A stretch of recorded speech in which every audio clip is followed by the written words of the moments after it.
Tous et bienvenue pour cette nouvelle vidéo sur les droites graduées. Maintenant que tu connais les grands nombres et que tu sais même les comparer, tu vas pouvoir apprendre à te servir d'une droite graduée. Alors, tu sais déjà te servir d'une règle graduée qui te sert à mesurer des longueurs. Eh bien, tu vas pouvoir aussi placer des choses sur celle-ci. Tu vas voir comment. Alors, tu t'installes bien au fond de ta chaise et nous allons commencer cette nouvelle leçon.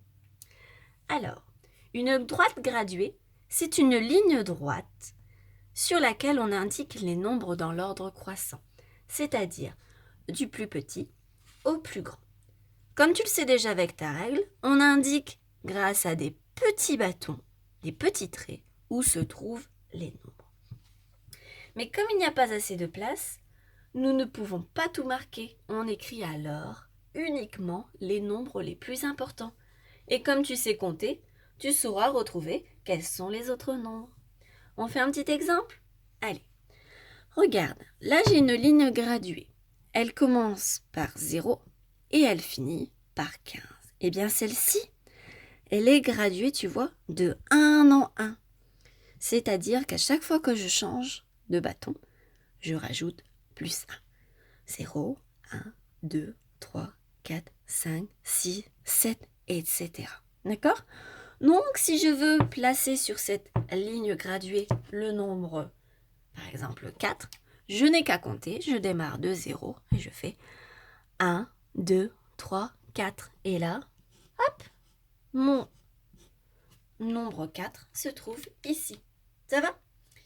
Mais tu vois, il existe aussi des droites graduées qui ne commencent pas par 0. Et oui, ce n'est pas une obligation. On a le droit de commencer par 10, d'accord? Et on a aussi le droit de ne pas faire de 1 en 1. Tu vois ici, qu'est-ce qu'ils ont fait? 10, 20, 30. On a augmenté de combien? Eh bien oui, on a augmenté de 10 en 10. Ça veut dire que ici, on compte de 10 en 10. Et on a le droit de placer nos nombres. Tu vois? 10, 20, 30, etc. Allez, on va faire un exemple. Regarde, cette ligne, elle est graduée de 0 jusqu'à 25. D'accord? Les petits bâtons, pour te repérer. Alors, à ton avis, là, on avance de 1 en 1 ou de 10 en 10? Eh bien oui, tu avances de 1 en 1. 0, 1, 2, 3, 4, 5, etc. D'accord? Allez, essaye de me placer le nombre 13. T'as une idée? Alors, le nombre 13, déjà, on va regarder quelle est la dizaine la plus proche. 13, c'est après 10, non? Eh bien, on va démarrer de 10.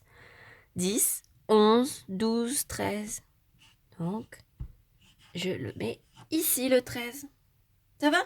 Allez, maintenant on va commencer avec un petit peu plus dur. Celle-ci. Cette ligne, elle est graduée et elle commence par 200 et elle finit par 250. T'as vu? Elle est graduée de 10 en 10. Ou alors on peut dire aussi qu'elle est graduée de 5 en 5. D'accord? Puisqu'à chaque fois que j'augmente d'un grand bâton, j'augmente de 5. Mais attention, j'ai aussi placé les tout petits traits. Donc on peut dire aussi que c'est gradué de 1 en 1. Bah oui. Si tu rajoutes un petit bâton, tu rajoutes plus 1. Ça va? Allez, essaye de me placer le nombre 223. Je répète, le nombre 223. Eh bien, tu vas chercher d'abord quelle est la dizaine la plus proche. D'accord? 223. Si je m'occupe des dizaines, c'est le numéro 2. J'ai 2 dizaines. Donc, je suis ici. Je commence à 220 et moi c'est 223. Donc, je dois augmenter de 3. Eh bien, je prends 3 petits bâtons. 1, 2, 3. Et mon 223, il est juste ici. D'accord? Que ça soit avec des petits ou des grands nombres, c'est toujours pareil. Tu dois regarder les petits bâtons, d'accord? Tu regardes les nombres qui sont déjà indiqués pour savoir si tu augmentes de 1 en 1, de 5 en 5 ou de 10 en 10. D'accord? Et ensuite, il suffit de calculer. Il suffit surtout de compter. Ça va?